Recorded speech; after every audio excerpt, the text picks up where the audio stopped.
New Dungeons & Dragons product shots keep dropping, and this one looks to be pretty exciting.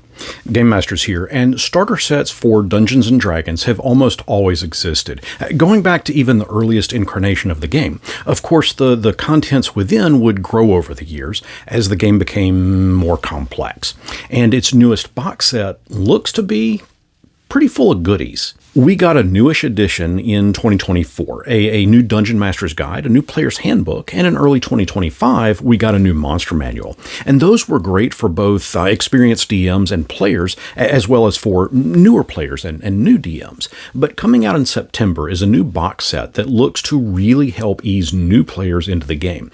But it also includes some fun things for those who have been playing for a while as well. Let's go ahead and break it all down. Heroes of the Borderlands is the newest starter set and looks like it's going to be around the $50 price range. It may vary by a few bucks depending on if you buy it local or online, and that $50 price tag, of course, is in US dollars, so it may vary a little based on the country that you're in. The quick rundown is that this box set will contain 3 total adventures: Caves of Chaos, Keep on the Borderlands, and one simply called Wilderness. It states that these 3 adventures will have distinct focuses: combat, exploration, and role-playing. And if I had to guess, I'd say that the Wilderness Adventure booklet would be all about the exploration.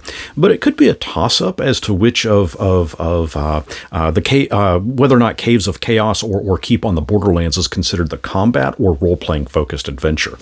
Let me know which one you think that they are down in the comments. We'll also get a quick start guide, 8-player boards that will feature the cleric, rogue, wizard, and fighter classes, over 200 game cards and tokens, and 18 total maps. It looks like, too, we're going to get a set of 11 dice. Again, I'm going to assume that it's 11 total dice here, not 11 total sets of dice.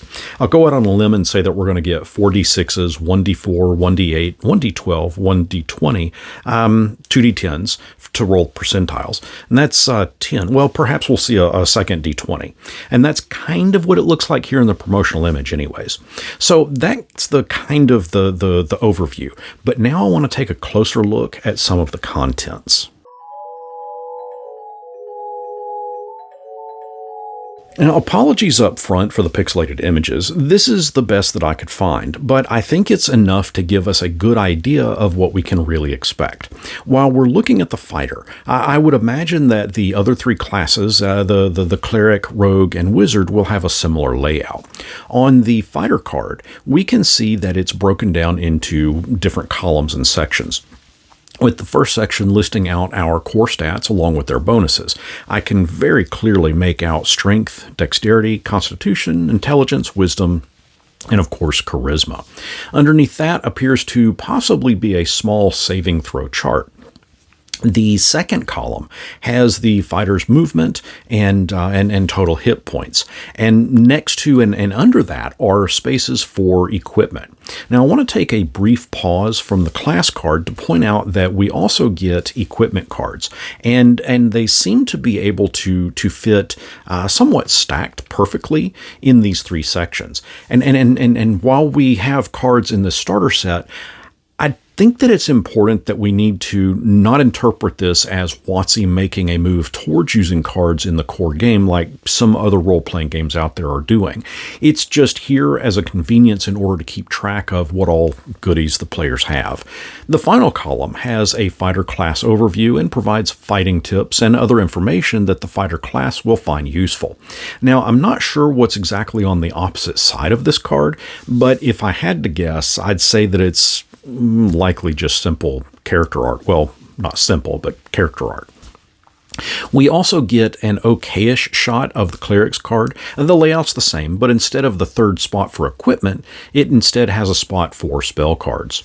There are also monster cards, and while we don't get any shots of the backs of them, I would imagine that they are going to contain some basic stats so that the Dungeon Master can run those particular monsters without having to look them up in the monster manual itself.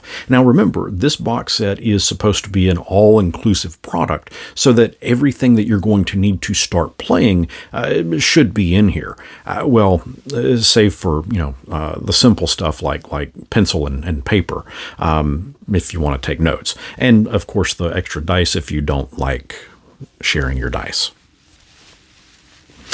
Along with the monster cards are also monster tokens, which can be used to place on the maps. And I like these tokens as it looks like they have them broken down by the monster size category. It looks like, too, that we'll also get a list of NPC cards as well as background cards to pick from for your character to kind of just, help spice things up.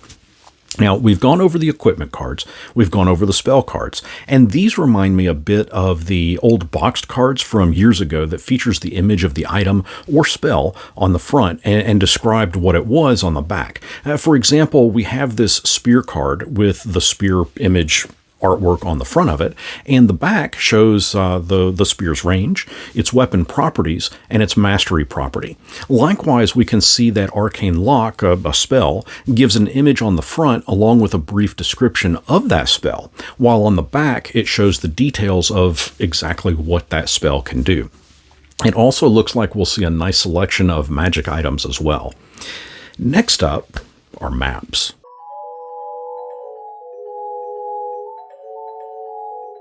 As mentioned in the product overview, this starter box is going to contain 18 maps. It appears that each one is drawn with a 1-inch grid, which is great for movement and combat calculation. Some of the maps that we've seen look to be somewhat generic, but each one is themed to fit into the 3 core settings of adventures. For example, this one is marked as Trail. It's a good bet that we're going to see this one used in the Wilderness Adventure book. The only other sneak preview map that we get is this one. Real quick, while I was editing this, quite literally in the moment of editing this specific part, I ran across 2 additional maps, and I'll show them here. One of them is the Cave of Chaos. The other one's kind of cut off in the product shot, but yeah, we've got 2 additional maps, albeit they're not very big, but still kind of gives us an idea of what kind of artwork and what to expect with these maps. Okay, let's rewind and go back to the video. The only other sneak preview map that we get is this one that looks to be in a swampy area. So it too might be part of the Wilderness Adventure, but who knows? It could be in one of the other 2. But what I do find interesting, this looks like a handout of sorts. If you see down here at the bottom, looks like a handout of sorts for a tavern called the Drunken Dragon. And this is kind of neat, but it's got to be a bit of a posh tavern though. I mean, look at those prices. Ale, mead, wine, all 1 gold.